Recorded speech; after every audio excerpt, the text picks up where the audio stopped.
Une nation n'est libre et forte que par la fraternité et la solidarité qui l'unit. Une nation n'est libre et forte que d'avoir des héros dont elle doit se montrer digne, en s'élevant à leur hauteur et en restant soudée.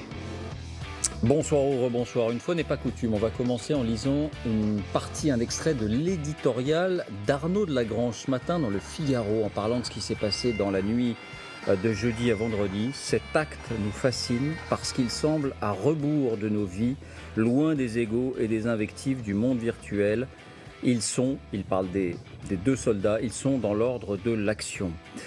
Alors que nous dit cette émotion collective que nous ressentons tous et qu'ont ressenti énormément de Français sans doute lors de cette cérémonie d'hommage national à ces deux soldats, cette émotion qui nous rappelle un peu celle d'ailleurs qui avait suivi la mort et les cérémonies d'hommage aussi à Arnaud Beltrame. Il y a quelques mois, on en parle avec ce soir autour de la table André Berkoff. Bonsoir André. Bonsoir David. Éditorialiste à Sud Radio et auteur de ce livre, Le Retour des peuples, publié aux éditions Hugo Doc. On en parlait la semaine dernière, mais vous recensez les raisons pour lesquelles se manifeste cette contestation des peuples un peu partout, en Europe centrale, en Italie, aux États-Unis ou ailleurs. On en parle avec Jérôme Jaffray. Bonsoir Jérôme. Bonsoir. Politologue, directeur du Centre d'études et de connaissances de l'opinion publique, le CECOP. On en parle avec Christine Cardellan. Bonsoir Christine. Vous êtes journaliste, directrice de la rédaction de l'Usine Nouvelle. Et on en parle avec Juliette Méadel. Bonsoir Juliette. Bonsoir David. Présidente du collectif L'Avenir n'attend pas. Vous avez été ministre, vous êtes ancienne ministre chargée de l'aide aux victimes pendant le quinquennat de François Hollande. Et ça nous ramène un peu d'ailleurs à notre sujet d'aujourd'hui. D'abord, si vous n'avez pas pu voir cette cérémonie, si vous n'avez pas pu la suivre, je vous propose d'en découvrir les instants les plus forts, ces images, ces paroles, avec Clément Demazure pour le montage.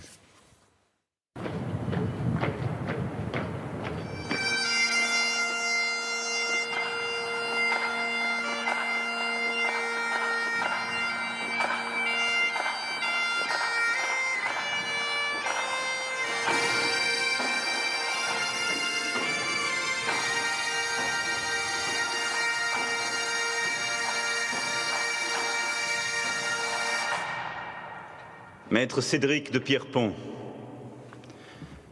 Maître Alain Bertoncello, vous qui vous êtes entraînés ensemble, vous qui avez combattu ensemble, vous que la mort à jamais a uni. Ce n'est pas un sacrifice, non. C'est le sens même de l'engagement. La part tragique de la mission. Et vous le saviez. Et avec vous, je le savais. Ceux qui attaquent un Français doivent savoir que jamais notre pays ne plie, que toujours ils trouveront notre armée, ses unités d'élite, nos alliés, sur leur chemin. Et la nation saura que vous avez fait votre devoir. Car pour les peuples libres, pour les grandes nations, les noms des héros ne s'effacent jamais.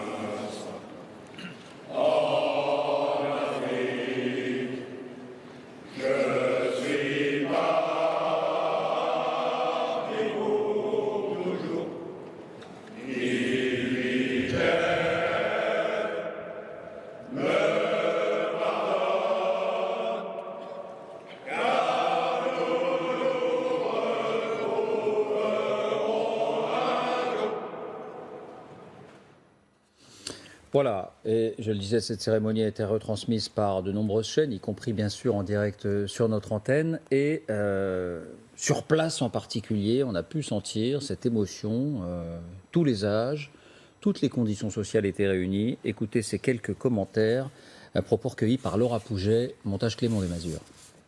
Ils nous ont donné une leçon de courage. Et heureusement qu'il nous reste encore des gens comme ça, quoi. Des gens qui donnent leur vie comme ça, ils sont admirables. Surtout, c'était pour venir rendre hommage à l'acte héroïque de ces 2 maîtres. Je pense qu'il faut vraiment qu'on montre ce soutien à nos militaires qui donnent leur vie, quoi, qui donnent leur jeunesse, qui donnent leur existence, qui se sacrifient pour nous et qu'il ne faut pas les oublier, quoi. Il faut leur rendre hommage. Ils ont donné leur vie. Voilà, ces cérémonies, elles sont récentes. Elles datent de 2011. Ces cérémonies à nos soldats tombés de cette manière-là ou d'une autre manière.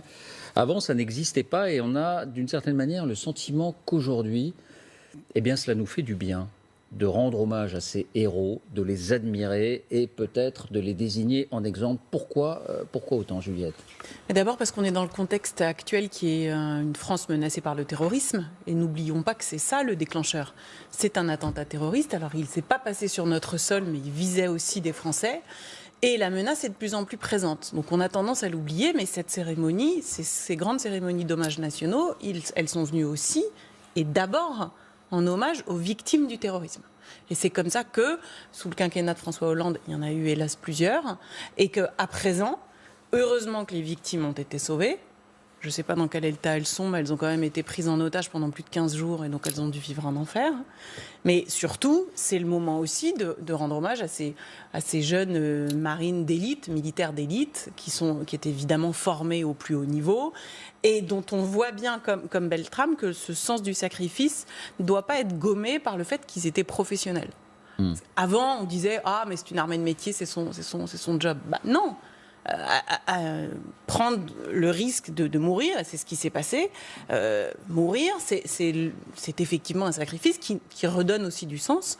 Mais n'oublions pas que le contexte, qui est ce contexte où la France est victime d'attentats terroristes, compte beaucoup. Non seulement compte, mais c'est de plus en plus grave. C'est-à-dire que ce qui se passe en Afrique de l'Ouest aujourd'hui, c'est une extension de la menace terroriste. On ne le dit pas.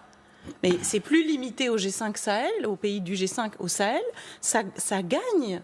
Et c'est allé jusque-là, avec une menace aujourd'hui qui plane évidemment sur le Mali, sur la Côte d'Ivoire, et de sérieuses inquiétudes quant à notre capacité, vu ce que ça nous ont coûté Serval et Berkane, plus d'1 milliard d'euros, une vraie inquiétude sur le redéploiement stratégique de nos forces dans cette zone-là. Donc ça n'est pas juste une prise d'otage, c'est aussi le signe d'une menace terroriste qui est de plus en plus prégnante en Afrique de l'Ouest. On a besoin aujourd'hui, peut-être plus qu'à une autre époque, d'admirer, de s'identifier, d'avoir des exemples de héros, André ? On a besoin de plus en plus d'admirer, mais c'est aussi pour quelque chose qui est très prégnant. Juliette Méadel a eu raison de souligner évidemment le climat, on va en reparler. Mais c'est d'abord qu'on est quand même dans une nation qui doute. On a quand même eu quelque chose on a beaucoup parlé de la partition, des périphériques, de la France diffractée, de ceci, de cela. On a parlé de quelque chose qui peut-être ne se défait pas, mais enfin qui était quand même très, très... On dit, qu'est-ce que c'est que faire France ? Qu'est-ce que c'est ? Voilà des gens qui nous rappellent qu'ils sont en mission commandée pour sauver des otages, pour sauver des gens. Alors, on ne va pas rentrer dans l'enquête, on ira ça plus tard. Mais je crois que ça va plus loin encore, c'est de demander de façon extrêmement, floue, inconsciente, qu'est-ce qu'on est, à qui on appartient et à quelle entité on appartient. Et là, c'est une réponse qu'on a, par exemple, aujourd'hui ? Je dirais simplement quelque chose, c'est que de toute façon, c'est une guerre. C'est une guerre qui ne fait que commencer, si elle a commencé il y a quelques années. Et c'est vrai, juste un mot, que le fait que l'État islamique a été vaincu, a plus ou moins été décomposé en Irak et en Syrie, on voit bien que ça a déclenché, et ça va déclencher une espèce d'extraordinaire extension du terrain, aussi bien en Afrique qu'en Europe. Et on voit bien ce qui se passe. Donc, il y a en tout cas quelque chose, l'émotion aussi, c'est de dire, mais on est qui ? On est qui ? On habite où ? On est quoi ? Et devant quoi ? Devant le sacrifice le plus grand, qui est le sacrifice de la vie, où on peut aller plus loin. Je veux dire, ces gens-là ont risqué leur vie pour sauver 4 otages. Et voilà, c'est l'acte absolu et c'est l'acte héroïque absolu. Et vous avez bien fait de parler de Beltrame, parce que c'était ça aussi, Beltrame, dans un tout autre contexte. Christine, Cardin. Non, je ne crois pas que ça a commencé en 2011, parce que Ouzbine, je ne sais pas si vous vous souvenez d'Ouzbine, les 10 morts français, les 10 soldats français qui étaient morts en Afghanistan, c'était en août 2008. Et je me souviens de la cérémonie aux Invalides pour y avoir été. il y avait déjà cette émotion, mais peut-être qu'effectivement, elle ne s'était pas étendue à l'ensemble de la nation. J'allais dire, vous avez raison dans l'idée qu'il y a ce besoin de héros beaucoup plus fort qu'il y a une dizaine d'années, et que on ne parle que de ça aujourd'hui en France, quoi, de cette cérémonie. Et au-delà même héros. du contexte international qui existe, qui est important, hein, Juliette André, mais on a le sentiment que c'est le geste en lui-même qui frappe les esprits. Oui. Alors, ce qui est étonnant aussi depuis jeudi, c'est ce qui me frappe, c'est cette fierté, la fierté des parents des deux soldats, la fierté de leurs camarades. Et peut-être plus globalement la fierté des Français. Moi, on a l'impression un peu que tout militaire aurait envie de mourir comme ça en héros. Moi, je suis mariée avec un militaire. Mon mari est officier général dans l'armée de terre. Et je l'ai entendu plusieurs fois dire « Moi, j'ai donné ma vie à la France le jour où j'ai signé mon engagement dans l'armée ». Bon, Dieu merci, la nation ne lui a pas repris cette vie. Mais il n'empêche que je sais qu'il aurait préféré mourir en faisant sa mission de cette manière-là et en réussissant sa mission surtout qu'un jour dans son lit. Oui. Votre analyse, l'analyse du politologue, Jérôme. Écoutez, celle aussi du citoyen, si vous permettez. Je crois que tous ceux qui ont suivi la cérémonie ont été forcément bouleversés aujourd'hui et profondément émus. Notre pays, il a une énorme difficulté à faire société commune. On le voit, l'affaire des Gilets jaunes, la crise des Gilets jaunes, les difficultés. Et il se retrouve pour faire nation commune. La difficulté à faire société est remplacée par le fait qu'on arrive à faire nation commune. On arrive à faire nation commune, surtout dans les épreuves, il faut bien le dire. Mais forcément, c'est du coup quelque chose de très fort parce que ça lie les Français les uns aux autres. Et puis, cette cérémonie, la force de cette cérémonie, c'est qu'elle n'a pas seulement enterré les deux morts, hélas, mais aussi les polémiques. Les polémiques n'ont plus de sens. On comprend bien que c'est un hommage à l'armée et aux soldats qui ont été rendus, qu'il était nécessaire que le président vienne accueillir les otages, puisque c'était le résultat de la mission que le président de la République avait confiée à l'armée et que cette mission était réussie. Il venait donc dire à l'armée merci d'avoir mené à bien la mission malgré les deux morts. Tout le monde le comprend maintenant, alors qu'il y a eu des polémiques pendant 3 jours là-dessus. Et il faut bien comprendre également que si l'hommage est si puissant envers l'armée, parce que ce n'est pas seulement une armée qui protège, mais c'est une armée qui sauve. D'habitude, les armées se battent, elles s'affrontent. Là, c'est une armée qui vient sauver des civils. Et donc, une armée qui non seulement protège, mais qui sauve, je dirais forcément, elle est portée au nu par le pays tout entier. Alors, je vous propose d'accueillir quelqu'un qui a partagé le quotidien de Cédric de Pierrepont et d'Alain Bartoncello, en tout cas à la fin de sa carrière. Il s'agit d'un ancien membre lui-même des forces spéciales. Bonsoir Teddy Palassi. Bonsoir. Merci beaucoup d'être avec nous. D'abord pour vous, vos 2 camarades morts au combat, je disais, vous avez été membre des forces spéciales donc de 98 à 2006. Et puis de 2006 à 2013, vous êtes resté au sein des forces spéciales comme préparateur physique. C'est là que je pense que vous avez croisé, ou peut-être même avant, vous avez croisé les 2 hommes auxquels on rendait hommage aujourd'hui. Est-ce que vous diriez, vous, que ce sont des héros? Parce que vous avez entendu Emmanuel Macron, il dit c'est le sens de l'engagement. Oui, c'est le sens de l'engagement, en fait. C'est des héros, tout à fait, mais on n'aime pas ce terme, pour nous, héros, parce qu'en fait, c'est notre job, en fait. Donc, étant donné que c'est notre job, on le fait. Et il n'y a pas vraiment une notion héroïque, parce qu'on est entraîné, on s'entraîne tous les jours pour ça. C'est notre métier, on a signé pour ça. Donc, le terme héros, on l'accepte, mais voilà, c'est... Mais alors, si vous n'êtes pas des héros, est-ce que vous comprenez malgré tout l'émotion qui accompagne cet hommage national? Bien sûr, je le comprends et on le prend... tout à l'heure, j'étais avec tous les collègues, là, juste après, aux Invalides, on en a discuté avec tout le groupe des nageurs qui étaient là. Et pour nous, c'est vraiment bien, parce que c'est d'essayer de mettre un petit peu en valeur tous ces hommes qui sont dans l'ombre. Et malheureusement, lorsqu'on apparaît, c'est soit des gens comme moi qui ont quitté le système et qui continuent à faire vivre ça, ou alors des gens qui malheureusement décèdent. Mais sinon, on reste toujours dans cette ombre et on n'a pas encore, malheureusement pour l'instant, on n'a pas encore ce patriotisme qu'on peut voir dans d'autres pays. Oui. Et c'est ce qui nous manque. Ça veut dire que on comprend bien quand je suis avec des collègues, que ce soit des collègues du RAID, des collègues du GI, des collègues des commandos marines, lorsqu'il se passe quelque chose comme ça, tout le monde veut devenir force spéciale, tout le monde veut devenir commando marine, tout le monde veut devenir super-héros, quelque part. Et 3-4 mois après, il se passe quelque chose pas très bien, on va dire, peut-être avec l'armée, police. On va être critiqué, on va se retrouver dans des manifestations, on vient lancer des cailloux sur des flics qu'on a applaudis il y a un an. On a du mal à comprendre tout ça. C'est la France et la versatilité de la France. C'est la France et la complexité de la France, mais je pense que, voilà, peut-être aujourd'hui, j'ai vu quelque chose, il y avait beaucoup de monde. Je me souviens de quelques cérémonies où, notamment, par exemple, les gens qui sont revenus de l'armée de terre de la vallée d'Ouzbine, où il y a eu 10 morts. Il n'y avait pas tant de monde que ça, ils étaient quand même 10. C'était énorme. Alors, c'est sûr qu'ils ne sont pas morts, tout à l'heure. Pas forcément morts en héros pour certains, mais ils sont quand même décédés pour protéger notre pays. Vous avez connu vous-même des situations très périlleuses, non, comme celle-là? Non. J'ai connu des situations pas forcément très périlleuses, mais j'ai envie de dire, à chaque fois qu'on part à l'étranger, c'est jamais très... On ne part pas pour partir en vacances. Donc, c'est jamais forcément super zen. Et que voulait dire Emmanuel Macron quand il a dit « Soyons dignes, sachons être dignes de nos héros ». Qu'est-ce que ça signifie, sachons être dignes de nos héros? Quelle serait la bonne attitude que nous aurions pour être dignes de ces héros? Je pense peut-être, justement, toute cette partie, tout à l'heure j'entendais, on parlait de polémique. Ce matin, j'ai eu des messages encore des gars qui sont actuellement toujours en mission à Barkhane, qui ne comprenaient pas en fait cette polémique. On est en train de quelque part parler d'une polémique sur des otages qui devaient être à tel endroit. Et la réussite de la mission, c'est qu'ils ont été sauvés. On a sauvé le respect de la vie, on a vraiment le respect. Mais vous-même, entre vous, très honnêtement, vous vous êtes pas interrogé sur le pourquoi? Non. Cette idée d'imprudence ou cette idée de... Si dans notre métier, on commence à penser ça, il faut pas faire ça. Il faut pas faire ce métier-là. Vous n'avez pas le droit de vous poser des questions là-dessus? Non, c'est pas qu'on se pose pas de questions. C'est juste que voilà, on a des vies à sauver, c'est déjà assez compliqué. Le risque, il est hyper important, parce qu'on ne pense pas pour nous. C'est-à-dire que quand on va quelque part dans une colonne d'assaut, quand j'étais chef d'équipe, si je suis le premier de l'équipe, je ne pense pas qu'à moi, je pense à ce que je vais faire. Et si je le fais mal, ça se répercute derrière, il y a du monde derrière, Donc on n'a pas le temps en fait. C'est vraiment, on a une mission, il y a des chefs qui sont là pour nous donner les ordres.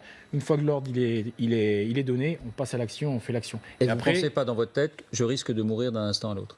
Non, on n'y pense pas. Non, parce que on a alors c'est une impression, mais on a l'impression d'être invincible en fait, parce qu'on est une bande de potes, on se connaît parfaitement, on travaille tous ensemble dans une maison de nuit, de jour. On n'est pas obligé de discuter avec la radio. Je sais qui est à droite, je sais qui est à gauche, je sais qu'est-ce qui va tenir l'arme comme ceci. Je sais que quand je vais appeler quelqu'un, c'est lui qui va venir. Donc c'est assez fluide.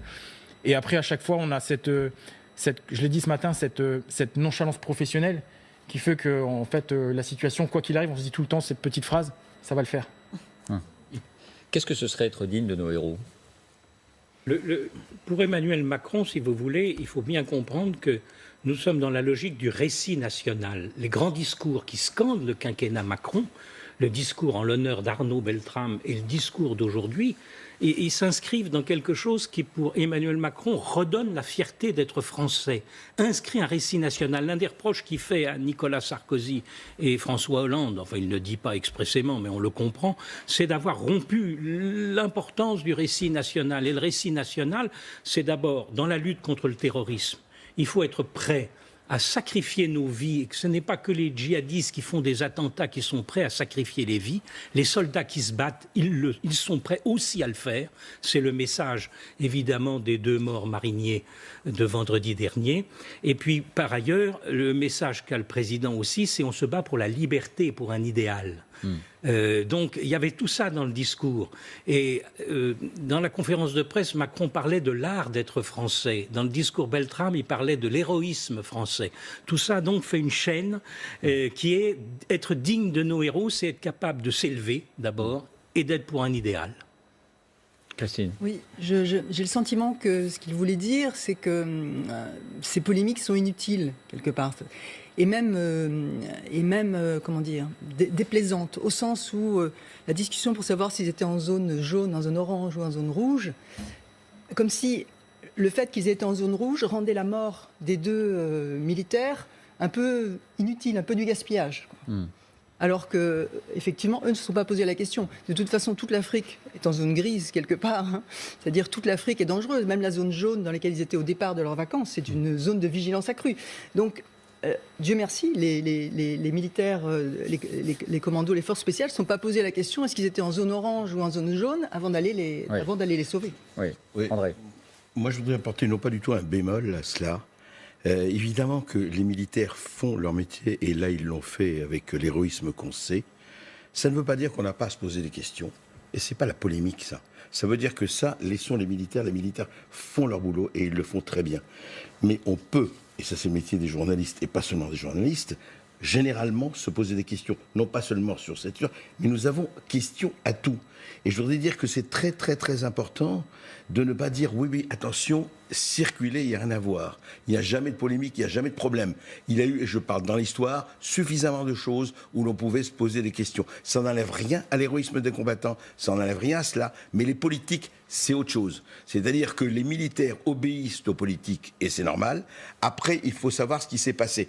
Et deuxième chose, et ça le plus important, on sait, je ne veux pas parler des zones rouges, grises ou autres, je veux dire, on sait qu'il y a des zones dangereuses. Je ne comprends pas que le Quai d'Orsay et les autres ne disent pas de façon très précise aux touristes qui vont là-bas, vous n'avez plus à aller là-bas. Mais de manière extrêmement précise. Je trouve ça quand même hallucinant, franchement, au sens propre du terme. Ça a été indiqué sur le site, André Berkoff. Non, mais la zone en question. Grave. Non, mais on va pas faire une polémique sur ça, mais la réalité, c'est que cette zone où ils était en zone orange. Qu'est-ce que c'est la zone orange? La zone orange dit vous n'y allez que pour raison impérieuse. Eh bien, c'était pas le cas. Donc, vous n'y allez pas. Non, mais. Donc, les touristes ont été imprudents. Oui, mais donc le Quai d'Orsay a fait son job parce qu'il avait bien classifié la zone en zone orange, pas en zone jaune, comme ça a été dit dans certaines presses, mais c'était bien orange. Donc orange, c'est juste avant rouge. Rouge, c'est carrément, faut pas y aller. Orange, on vous dit n'y aller que pour zone impérieuse et donc pas pour juste un voyage agrément. Mais vous ne croyez pas qu'il faut aller plus loin? Sur ce point-là, si, mais il faut que les voyageurs aussi se comportent comme des grands garçons et des grandes filles, qu'ils s'inscrivent sur Ariane, qui est ce fameux réseau par Internet où vous indiquez au Quai d'Orsay où vous allez pour être suivi.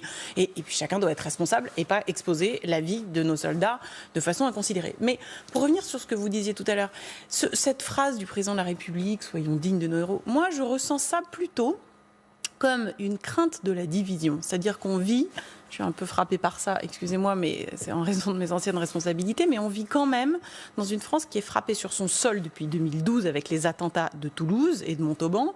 On est frappé par le terrorisme. Qu'est-ce que c'est le risque politique ? Le risque politique dans un pays comme la France, frappé par le terrorisme, c'est le risque de la division, de l'invective, de la perte de sens. C'est ce risque qu'on se sente plus, très bien, à qui on appartient, on remet tout en cause, on remet y compris en cause les institutions de la République. Bon. Donc là, il y a ces moments-là, c'est des moments pour dire, finalement, non seulement on appartient tous à une même République, à une même nation, mais en plus, la République vous protège même quand vous êtes imprudent. Parce qu'au fond, ces deux touristes ont été imprudents. Et bien dire, on est capable, on a les moyens, hélas au sacrifice de la vie de nos soldats, de vous protéger, vous Français, même quand vous êtes imprudents, c'est un message qui fait sens et qui, à mon avis, est aussi destiné à répondre à cette angoisse que nous avons tous d'une France affaiblie par le terrorisme. Teddy Palassi, je voudrais profiter de votre présence aussi pour revenir en quelques instants sur ce qui s'est passé, parce que c'est toujours à la fois fascinant et il y a un peu d'effroi aussi, puis un peu de... On a du mal à comprendre parfois. Je vous propose d'écouter le général Lecointre, le chef d'état-major des armées. C'est lui qui a rendu compte à Emmanuel Macron alors qu'il était en Roumanie, et puis qui a, proposé ce qui s'est passé, cette opération, et puis qui a envoyé l'ordre de l'exécuter. Il revient sur les circonstances de la mort de ces deux soldats d'élite au moment où ils approchaient les cibles. C'est un assaut très rapide, avec la particularité très frappante que dans un assaut d'infanterie ou de commando normal, les gens ouvrent le feu d'emblée, et que là, dans ce type d'opération, ils commencent par s'assurer qu'ils ne risquent pas de tuer des otages, ou qu'ils ne risquent pas de tuer des gens qui ne sont pas proprement parlé des terroristes, qui peuvent être des familles, des civils. Et donc, ils s'interdisent d'ouvrir le feu, a priori. Et donc, ils exposent bien plus leur vie, évidemment. C'est-à-dire que, d'une certaine manière, ils attendent, ces deux soldats qui étaient en tête de file, si on a bien compris, ils attendent qu'on leur tire dessus pour pouvoir, à leur tour, riposter ou tenter de riposter, mais en aucune manière, ils ouvriront le feu d'abord. Et alors, c'est vrai qu'on se dit, mais ça ressemble vraiment à du sacrifice, pour le coup. Et est-ce qu'il n'y a pas un autre moyen, en lançant, mais pardon pour la candeur de ma question, une grenade paralysante, une détonation énorme qui affolerait tout le monde, d'éviter ce scénario-là? En fait, dans dans cette situation, il y a eu plusieurs choses. La première, c'est préserver la vie des otages. Donc tant qu'on n'a pas la certitude que les otages sont en sécurité, on ne va pas entamer une action. Pourquoi ? Parce qu'on est l'armée française, on a des comptes à rendre à nos supérieurs et on ne peut pas se permettre de pertes humaines si on n'est pas sûr de ce qu'on veut faire. Mais on ne peut pas envoyer un gaz paralysant. La deuxième chose, c'est que le gaz paralysant, on n'en a pas forcément qui paralyse de façon très douce.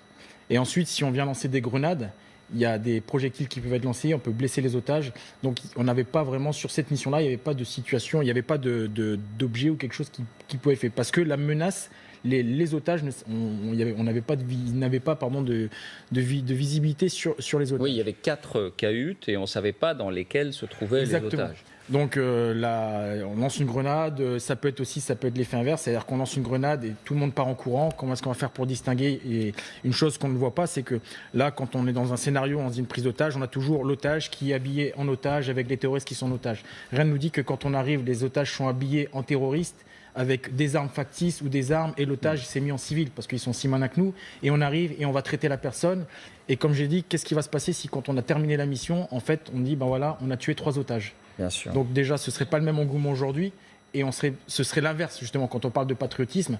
Là, on va nous reprocher de nous dire, comme souvent, tout ce qui ressort un petit peu sur certains discours, les militaires, il y a un certain budget, ce sont des forces spéciales, ils n'ont pas réussi à sauver 3 otages, donc il faut faire très très attention à tout ça. Et autre question très prosaïque, les 2 qui sont en tête de file et qui sont donc les plus exposés, c'était le cas cette fois-là, c'est pas possible d'avoir un bouclier. Non, alors, est-ce que vous connaissez Pardon, non, mais tout à fait. En fait, l'équipement, quand vous partez en mission, vous avez votre gilet pare-balles, votre casque, si vous avez un casque, les armes, vous avez à peu près entre 30 kg, 30 à 40 kg de matériel pour se déplacer. D'accord ? Pour la protection balistique. Si on prend un bouclier, le bouclier, il faut qu'il roule. Sinon, quand vous portez un bouclier, quand vous prenez un bouclier, par exemple comme le Ramsès ou d'autres boucliers de la police, c'est des trucs qui font 70 kg, vous ne pouvez pas le transporter. Là, c'était l'infiltration. Donc l'infiltration, c'est vraiment pour vous rendre compte qu'avec le poids des hommes, même un genou à terre, c'est pas possible. Parce que si jamais ils doivent réagir très très vite, on est trop lourd pour pouvoir se déplacer, pour pouvoir faire un tir précis. Donc il faut prendre tout ça en compte. Donc il y a une analyse qui est hyper importante. Donc là, ils ont pris cette décision. Et lorsqu'une action comme celle-ci est menée et malheureusement on perd 2 camarades, la mission a été réussie parce qu'on a sauvé les otages. Par contre, ce qui s'est passé pas plus tard qu'hier, ce que m'ont expliqué mes collègues, ensuite il y a un rétex, on se regroupe et en fait on dit voilà, la mission, les otages ont été sauvés, on a perdu nos 2 camarades, qu'est-ce qui s'est passé et comment est-ce qu'on va pouvoir faire pour que ça ne se reproduise pas ? Pourquoi ? Parce que imaginez que là, le groupe a 20 personnes, on en a perdu 2. On a donc 2 décédés, 18 qui restent. Les 18, ils sont encore là-bas pour 2 mois et demi. Et ils vont continuer à faire le même type de mission. Peut-être qu'après-demain, il va se passer une même scène. Ils vont devoir repartir. Et justement, j'en profite pour dire que là, on parle donc forcément des nageurs de combat. Mais il y a quand même les forces spéciales avec le CPA-10 qui est là-bas, plus le premier PIMA. Donc il y a quand même un groupe de forces spéciales qui vont continuer malgré la perte de 2 camarades. Dans le même contexte, ils restent à Barkhane. C'est-à-dire qu'il peut se passer la même situation et on doit occulter le fait que juste avant sur cette mission, on a perdu 2 mecs. Par contre, ils ont travaillé et ils sont tous réunis avec tous les gens qui travaillent là-dessus, dans nos chefs de mission, pour dire « Ok, on a merdé là-dessus ». Ou on n'a pas merdé, par contre, pour la prochaine fois, ou si jamais ça se tire les enseignements. On en tire les enseignements. Merci Teddy Palassi d'avoir répondu à nos questions ce soir. Dans un instant, toute autre chose. Le CAC 40, oui, le CAC 40, souvent décrié, souvent considéré comme un club de profiteurs ou un club d'exploiteurs. Eh bien, une grande étude révèle les vrais chiffres du CAC 40 et vous allez peut-être changer d'avis si vous aviez cette opinion. À tout de suite.